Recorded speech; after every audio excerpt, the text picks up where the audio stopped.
The king's new subjects were tired of White. They were tired of tripping, of banging their shins, of misplacing their homes. So they started painting everything, ruining the king's spotless design. In response, the king outlawed all non-magical brushes and pledged to spend the next month painting shadows for his kingdom.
For the first time in weeks, Monroe felt good.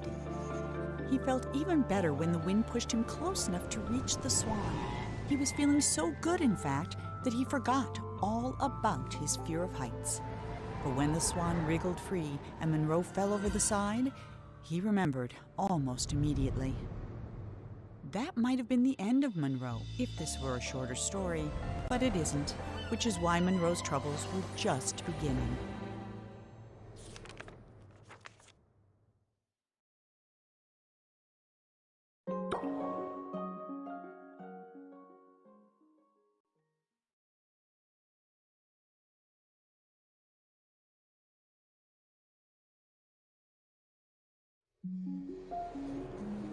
Monroe scrambled out of the water and found himself in a massive city with no sign of the Swan or anyone else.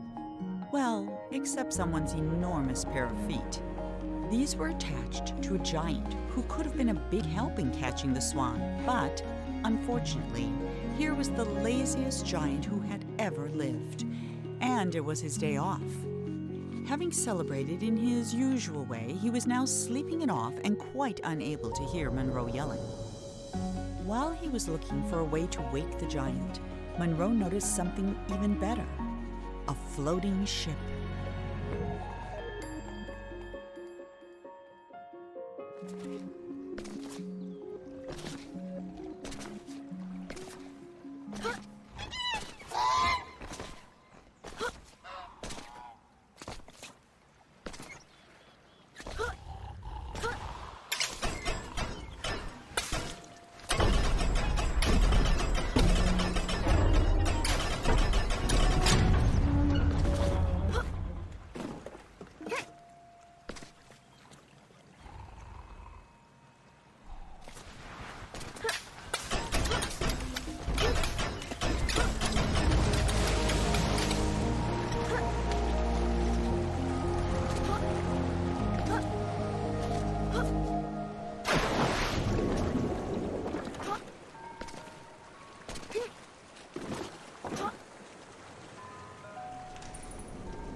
Even half finished, the creature had no trouble swallowing up all the king's soldiers, half his zoo, and 3 peppermint gazebos.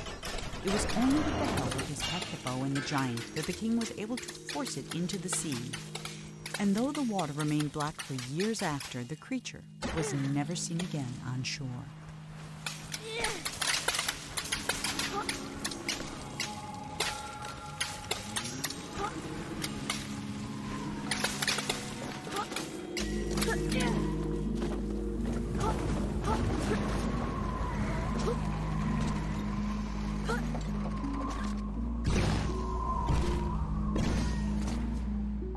Monroe waved goodbye to the giant and set sail.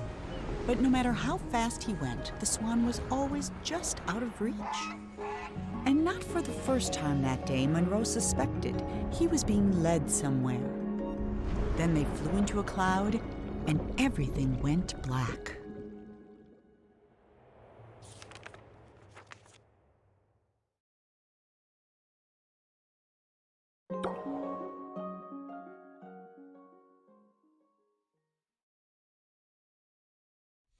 Monroe sailed on in darkness following the Swan's voice, but he never saw a thing. Not the stars, not the Swan, and certainly not the tree he got stuck in.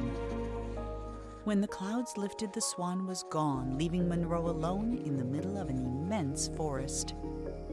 Since there was nothing else to be done, he jumped.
king was tired of creating perfect kingdoms only to attract less than perfect subjects. He decided he'd have to leave a legacy the old-fashioned way, with a family. So he began to build one, starting with a house.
As Monroe stood there trying to think of something to say, the statue shuddered and the hatch slammed shut.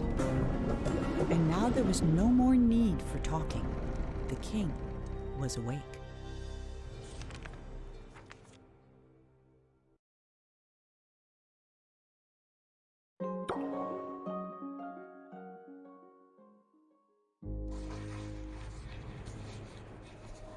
Ah, it's you, the boy from my dream.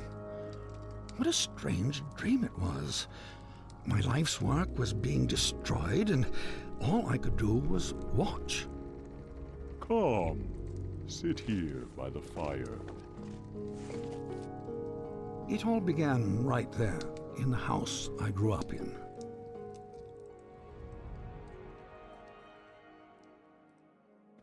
I heard a heavy knocking at the door, just like on the night I left. I opened the door, but there was nothing there, just white space. But when I got outside, disaster. Some miscreant had painted everything. My garden was ruined. And then my statue spoke and said, Help me! Some little hooligan is running around splattering everything in the garden. I think he's headed for the... Something got in my mouth. Oh dear.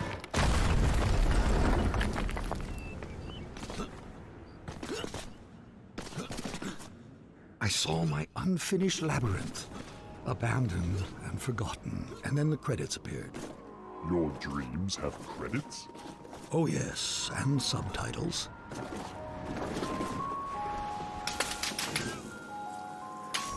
And then I saw my beautiful city strangled by those disgusting vines.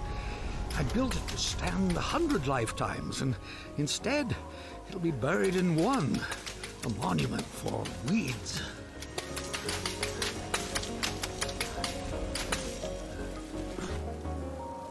The dining hall was full of people, like the old days. It smelled like roasted goose. For a moment, I was happy. Then suddenly, I was alone again. The world had become cold and dark. I felt my own death rising up around me.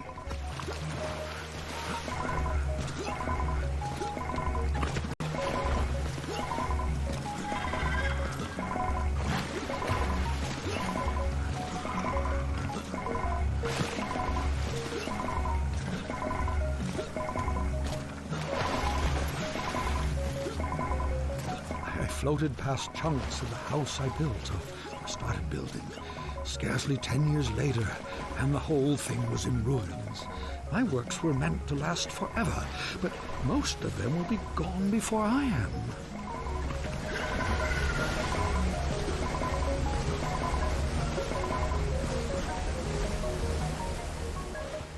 I was at a funeral.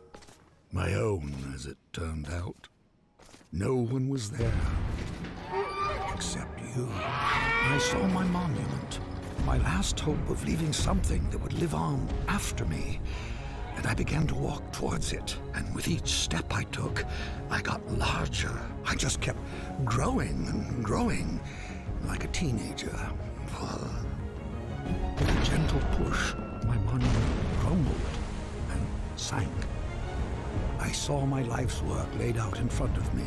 Soon it would crumble into dust or be painted over by someone who would come after me, the same way I painted over what was here before me.